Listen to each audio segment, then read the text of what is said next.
It's very easy to get into a mundane pattern where we cross every T, we dot every I. We're spending our time focused on making sure everything just goes perfect. We're making sure we do the same habit, the same process, the same focus every day. We're moving steadily. We're getting it done. We're making sure we read our word. We're making sure we did this and we did that. We said goodnight and we said I love you. But in the midst of all of that mundane consistency, are we actually enjoying our life? Are we actually having fun? Are we really taking time out to look at what the Lord has done for us and just enjoy it, to kind of take a moment and bask in what he's done, to be glad about it? Or do we have to do that while we're moving all the time? Psalms 37:4 says, delight yourself in the Lord and he will give you the desires of your heart. I can testify that this is a true statement. It really works. When you delight yourself in the Lord, things just happen for you. You can have favor and you can have all these great things, but if you delight yourself in the Lord, if you intentionally and purposely are amazed and joyful about God and about the things that he's done, that he's going to do, the things he does in other people's life, not just yours. If you are just excited about those kind of things, you're kind of a person who just is amazed with God because you've seen him work. You've seen things happen. You've seen him help other people, and you get just as happy when he helps other people as when you get something accomplished in your life through his help. It's just an amazing thing when you really delight yourself in the Lord. But, some people probably wonder, well, what does that look like?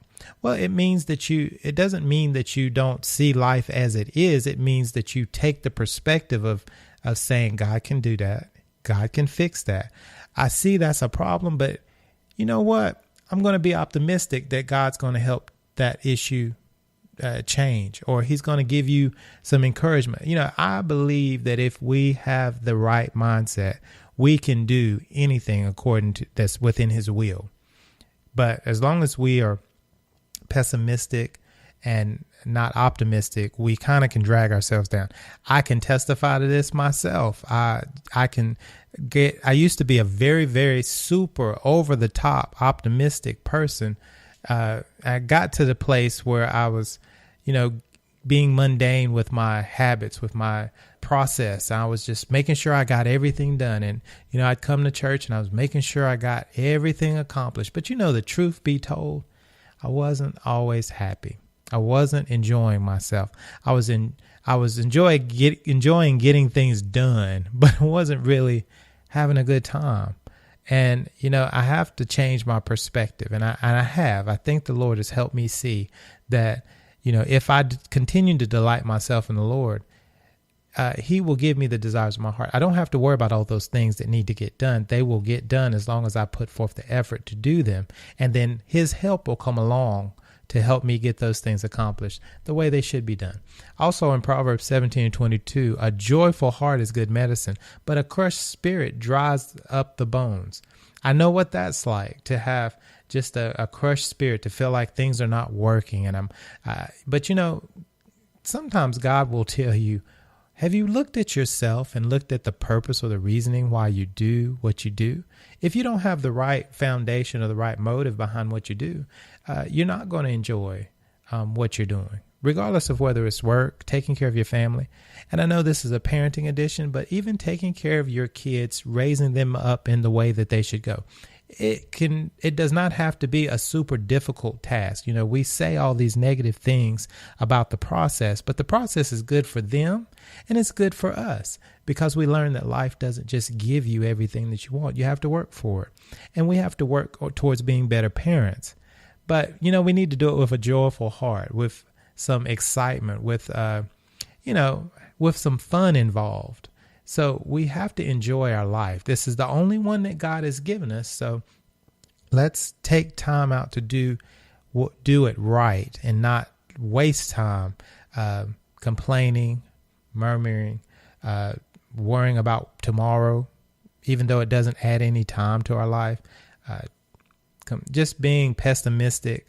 Let's be optimistic. Let's look at what we need to do to change those behaviors, those mindsets, and not create a habitation for terrible mindsets to fester.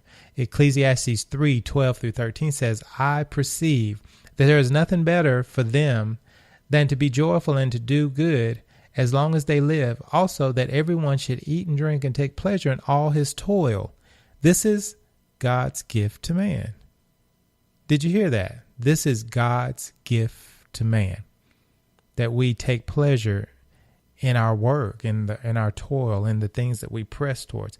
So let's remember to press towards not just being a quote unquote good Christian or a good believer.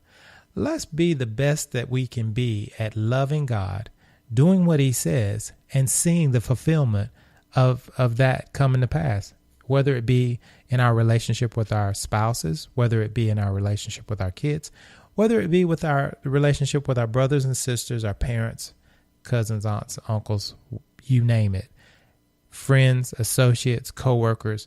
Let's do a good job of being excited and joyful about God. Let's delight ourselves in him.